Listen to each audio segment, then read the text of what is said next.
오늘 밤에는 옛사람은 벗어버리고 새사람을 입으라고 하는 이 사도 바울의 에베소 편지를 통한 말씀을 우리 가슴에 담고 기도하고자 합니다.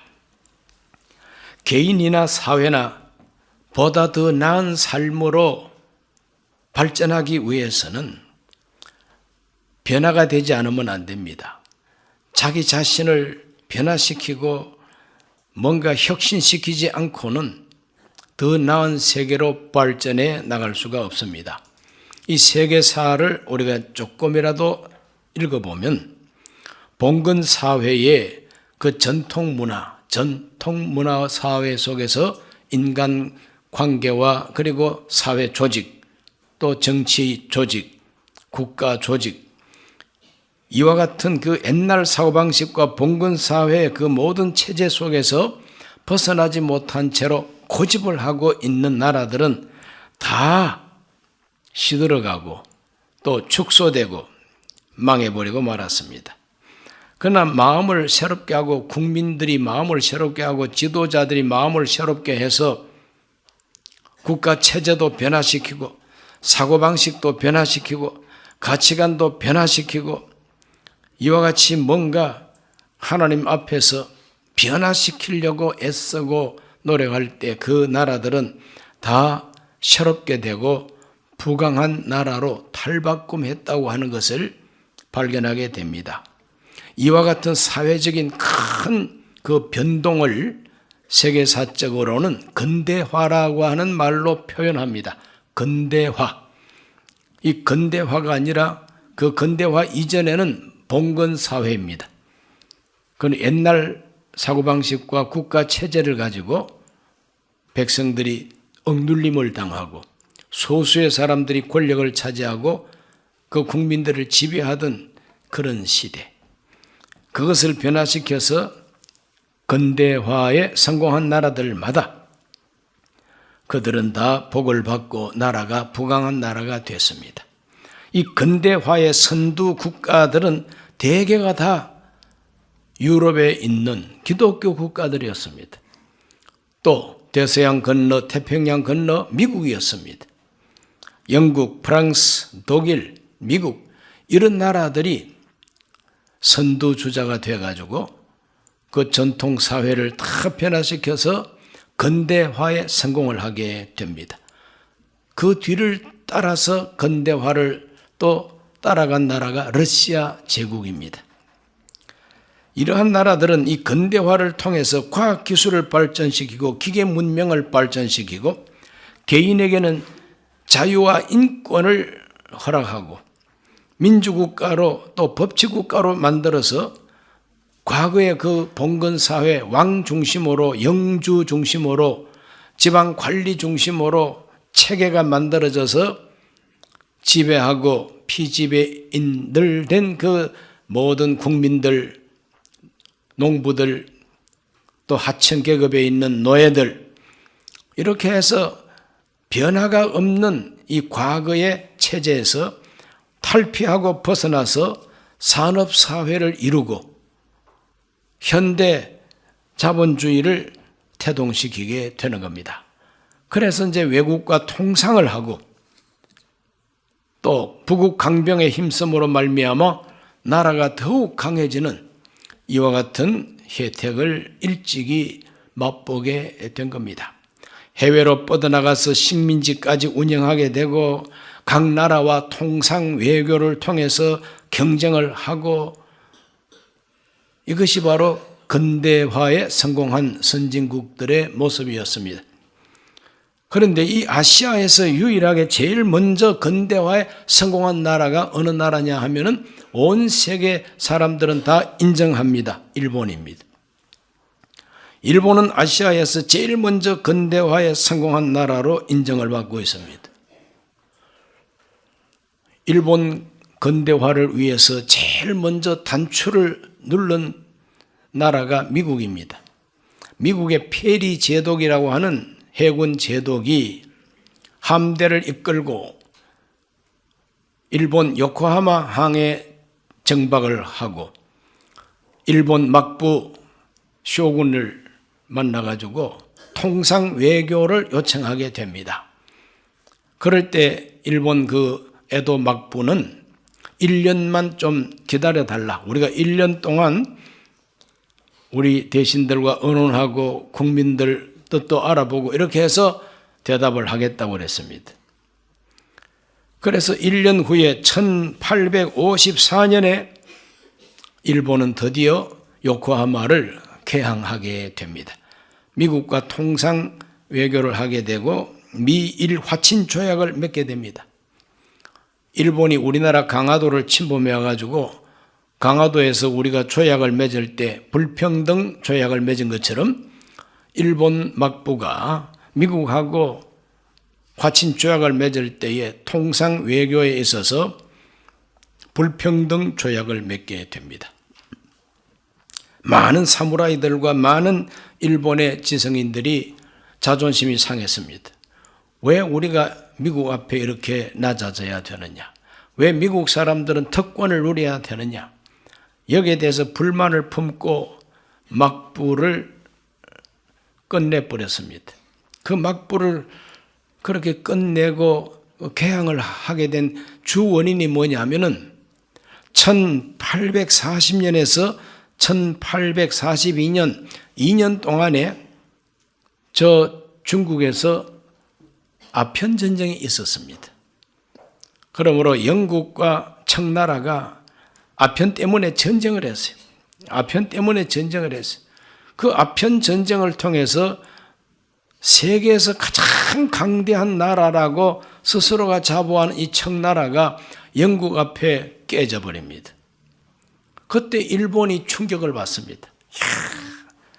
일본이 그때까지 알고 있기로는 저 청나라가 땅도 넓고 국력도 강하고 그 어떤 나라도 침범할 수 없는 세계 최강국인 줄로 알았는데 저 먼 나라 섬나라 영국이라고 하는 나라가 와가지고 저 거대한 나라를 깨부셔버리면 그 충격을 받습니다. 같은 문화권에 있는 이 미국이 페리 제독을 보내가지고 우리하고 통상하자, 무역하자, 강제로 개항을 시도합니다. 우리의 힘이 어떤지 한번 맛을 봐 이러면서 한포 사격을 해가지고 어마어마한 화력을 보여줍니다. 깜짝 놀랐죠. 그래서 불평등 조약을 맺게 됩니다. 그로부터 10년도 못 돼가지고 일본이 영국과 미국과 프랑스와 네덜란드 이런 구라파의 선진국들하고 짧은 전쟁을 하게 됩니다. 가고시마에서 전쟁을 했는데 영국 함대에서 쏘아대는 그 포탄이 가고시마 도시를 초토화시켜버립니다. 사람은 많이 죽지 않았지만은 막 건물들이 다 파괴가 되는데 그 위력 앞에 놀랐습니다. 시모노세키라고 하는 그 도시가 있죠. 시모노세키라고 하는 그 참 발음이 좀 그렇습니다만은 거기에서 또 일본이 그 지나가는 상선을 건드려 가지고 또 전쟁이 일어났는데 그 전쟁하면서 그 한포 사격을 받다 보니까 그 일본이 너무너무 겁났습니다. 패배했습니다. 무릎 꿇었습니다. 그러면서 그 일본 그 지도자들은 깨달았습니다. 아, 나라를 개방하지 않고는 힘을 기를 수가 없구나. 지금 우리보다도 저 강한 영국, 우리보다도 더 화력이 강한 저 프랑스, 미국, 네덜란드 이런 나라들한테 가서 배워야만이 우리가 저 사람들하고 상대가 될 수가 있겠다. 이런 생각을 하고 사스마에서 저슈본에서 수재들을 뽑아가지고 유학으로 보내게 되는 겁니다. 1차 유학생들이 건너가서 영국에서 배우고 미국에서 배우고 네덜란드에서 배우고 프랑스에서 배우고 이와 같이 수재들이 가서 배우고 들어오게 됩니다. 이 사람들이 나중에는 막부를 완전히 뒤엎어버리고 명치유신이라고 하는 혁명을 일으키게 됩니다. 그래서 일본은 나라를 부국 강병으로 번쩍하고 일으켜 세울 수 있는 역사적 사건을 일으켰는데 그게 바로 명치유신입니다. 일본을 완전히 새롭게 하는 역사적 사건입니다. 명치유신. 1868년에 단행하게 됩니다. 1868년은 참 중요한 해입니다. 그때 우리나라는 어린 고종 황제가 있고 대원군이 배후에서 섭정할 때인 것입니다. 사무라이들은 칼이 생명 아닙니까? 그런데 하급 사무라이들이 명치유신의 핵심이 됩니다. 자기들의 상투를 잘라버립니다. 상투를 잘라버립니다. 우리도 저 서구 사람들처럼 머리카락을 단발해야 된다. 세계와 교통하기 위해서 다른 나라 사람들하고 이 생김새도 비슷해야 된다. 옷 입는 것도 비슷해야 된다. 그래서 전통적인 일본 옷을 벗어버리고 저 서구식으로 양복해 입고 넥타이 매고 구두 신고 모자 쓰고 사무라이들은 칼을 내던져 버립니다. 더 이상 칼 필요 없다. 칼보다도 대포가 더 강하고 칼보다도 총이 더 강하다. 그래서 칼을 내던져 버리고 상투를 잘라버리고 자기들의 옷 입는 것부터가 서구식으로 바꿔버리고 1871년부터 명치유신 일으킨 후에 한 3년 만에 한 2년 동안 107명이라고 하는 나라의 아주 중요한 지도자들이 107명이 배를 타고 태평양을 건너서 미국부터 방문을 하고 미국에서 구라파로 영국으로 프랑스로 스위스로 여러 나라를 찾아가면서 우리보다도 앞선 이 산업화된 이 나라들은 어떠한 헌법을 가지고 어떤 체제를 가지고 나라를 운영하며 어떤 기술을 가지고 어떤 산업을 일으키는가, 어떤 학문이 대학에서 가르쳐지고 있는가, 샅샅이 그들은 107명이 나와가지고 유학생으로 공부하게 하는 사람도 있고 다 돌아보고 2년 만에 돌아오게 됩니다.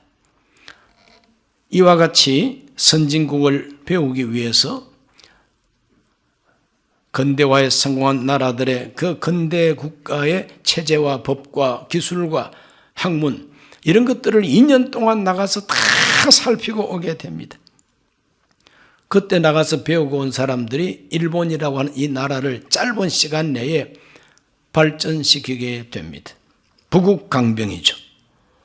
1894년에 드디어 일본은 청일전쟁에서 승리합니다. 영국이 아편전쟁을 통해서 청나라를 깨부셨는데 우리 일본이 청나라를 못 이기겠느냐. 그래서 그들은 정말 근대국가의 모든 체제를 다 배우고 오고 특히 독일에 가가지고 비스마르크한테 배웠습니다. 그 독일의 프로이센 군대 조직을 그대로 본따왔습니다. 독일의 헌법을 차용했습니다. 독일과 우리가 너무 형편이 비슷하다. 이렇게 해서 독일로부터 헌법을 배우고 독일로부터 군대 조직을 배웠습니다. 그때 프로이센이라고 하는 이 독일 군대는 프랑스를 깨부시고 독일 제국을 형성했던 굉장한 강국이었습니다. 거기에서 배운 그대로 청일전쟁에서 승리하고 10년 후에 1905년에는 러시아와 우리나라 동해바다 서해바다에서 러시아와 전쟁해가지고 러일 전쟁에서 또 이깁니다. 러일 전쟁에서 이겼을 때 온 세계가 깜짝 놀랐습니다. 아시아 동방의 작은 섬나라가 어떻게 청나라를 이기고 러시아를 이길 수가 있느냐? 러시아는 세계에서 땅이 제일 넓은 그런 제국이었습니다. 어떻게 이럴 수가 있느냐? 그러나 이겼습니다. 그때부터 이 일본은 온 세계 강대국들이 인정하는 또 하나의 강대국으로 대접을 받게 되는 것이고 그때부터 일본은 우리 조선을 식민지로 집어삼키게 됩니다.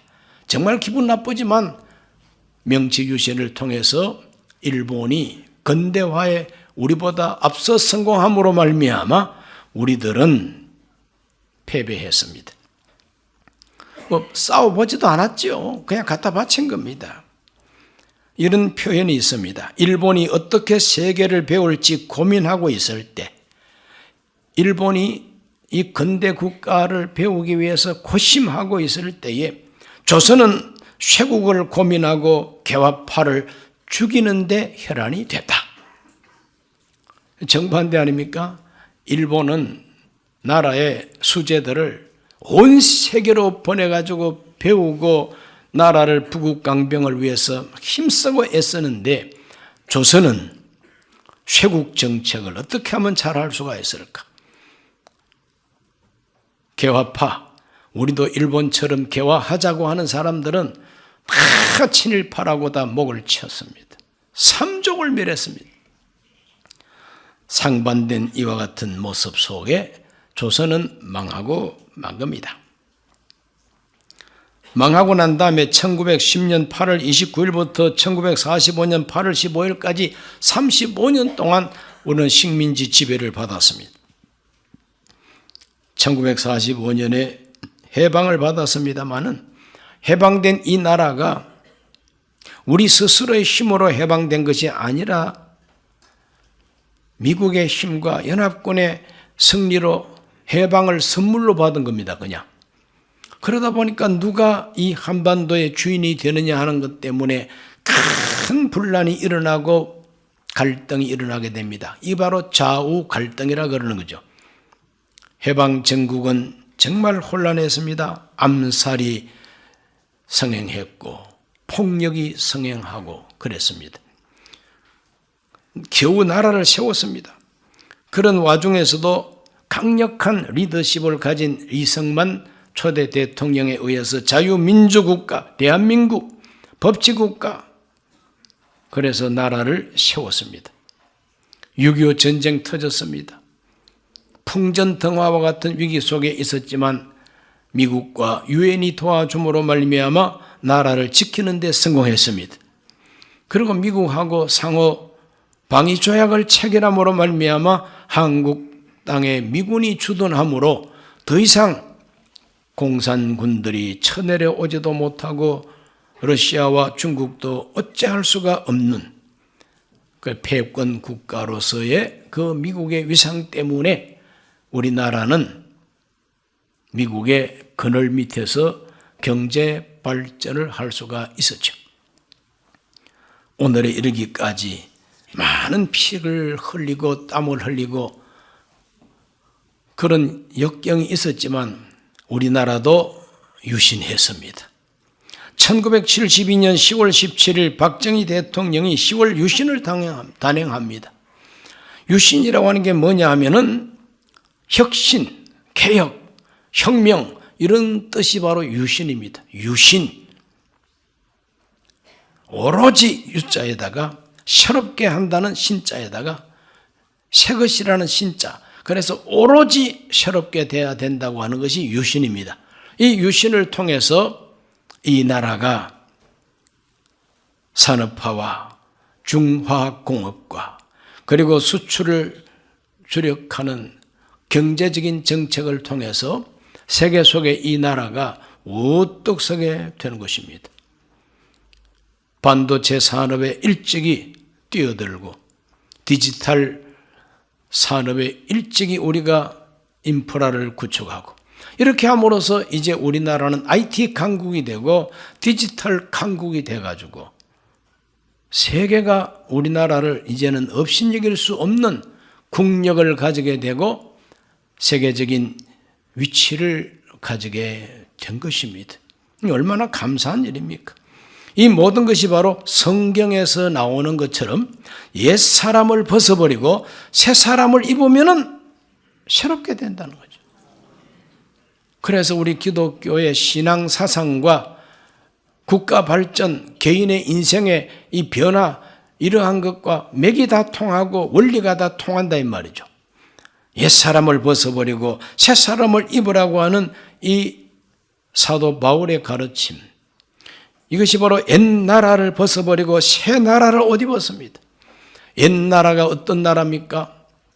승리하게 찌들어서, 주자하게 찌들어서 늘 중국을 상국으로 받들면서 사색당파 당쟁이나 일삼고 자기들의 권력 유지를 위해서 백성을 억압했던 대한민국 옛날 조선시대의 봉건 체제를 다 벗어버렸습니다.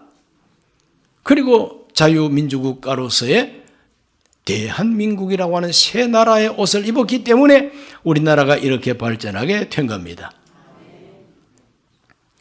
영적으로도 마찬가지입니다. 신앙적으로도 마찬가지입니다. 오늘 사도 바울이 우리에게 가르쳐준 말씀 읽으면서 정말 나는 앞으로 어떠한 태도로 살아야 될 것인가 생각해야 됩니다. 에베소서 4장 17절로 20절 읽어보면 그러므로 내가 이것을 말하며 주 안에서 증언하노니 이제부터 너희는 이방인이 그 마음에 허망한 것으로 행함같이 행하지 말라. 그들의 총명이 어두워지고 그들 가운데 있는 무지함과 그들의 마음이 굳어짐으로 말미암아 하나님의 생명에서 떠나 있도다. 그들이 감각 없는 자가 되어 자신을 방탕에 방임하여 모든 더러운 것을 욕심으로 행하되 오직 너희는 그리스도를 그같이 배우지 아니하였느니라 그랬어요. 여기 보면 이방인이라는 표현이 나옵니다. 이방인, 이 이방인이라고 하는 게 뭐냐? 하나님 나라에서 볼 때의 이방인은 불신자들이죠. 예수 그리스도를 구주로 영접하지 아니한 바깥의 사람들이 다 이방인들입니다. 그 이방인들의 특징이 뭐냐? 마음이 허망하다는 겁니다. 총명은 어두워져 있다는 것입니다. 알아야 할 것을 모른다. 무지함과 마음이 굳어짐으로 말미암아 하나님의 생명에서 떠나 있는 사람들을 그래요. 그들은 감각 없는 자가 되었다. 무슨 감각? 영적 감각. 하나님 아버지와 뜻이 맞는 그 감각이 없습니다. 감각 없는 자가 되어 방탕에 자신을 방임한다 그랬어요. 모든 더러운 걸 욕심으로 행한다 그랬어요. 이것이 이방인의 모습이죠. 이것이 바로 옛사람의 모습이다 말이에요. 이것이 벗어버려야 할 옛사람과 옛사람의 문화가 바로 이러한 문화라는 겁니다. 이거 벗어 던지지 아니하고 누더기 옷 걸치듯이 걸치고 있으면은 그 사람 개인의 영혼도 인생도 발전할 수가 없다는 거예요. 발전할 수가 없습니다. 망할 수밖에 없습니다. 지옥 갈 수밖에 없는 것이죠. 그러므로 그와 같은 옛사람을 벗어서 던져버려야 된다고 사도 바울은 우리에게 가르쳐주고 있습니다. 그리고 4장 22절로 24절 읽어봅니다. 너희는 유혹의 욕심을 따라 썩어져가는 구습을 따르는 옛사람을 벗어버리고 오직 너희 심령이 새롭게 되어 하나님을 따라 의와 진리의 거룩함으로 지으심을 받은 새사람을 입어라. 옛사람은 벗어버리고 새사람 입으라고 분명하게 가르쳐 주었습니다. 새사람은 누구냐? 예수 그리스도를 담는 것이 새사람이죠. 오늘 우리는 예수님을 옷 입듯이 입어야만 됩니다. 그것이 바로 영적인 유신이라는 겁니다. 10월 유신, 명치 유신도 있지만 우리 개인의 유신이 있어야 돼요. 내 자신의 유신이 있어야 된단 말이죠. 새롭게 돼야 된다는 거예요. 늘 고리타분한 옛날 사고방식과 살아왔던 습관에 매여가지고 더 이상 발전도 없고 주저앉아 있으면 망하고 만다는 거예요. 그러므로 내 자신에게도 유신이 필요하다. 자기 유신을 결단해야 됩니다. 자기 유신을 단행해야 된다는 겁니다. 옛사람 벗어버리고 새사람을 입어라. 로마서 12장 2절도 그것을 말하고 있습니다. 너희는 이 세대를 본받지 말고 오직 마음을 새롭게 함으로 변화를 받아 하나님의 선하시고 기뻐하시고 온전한 뜻이 무엇인지 분별하도록 하라.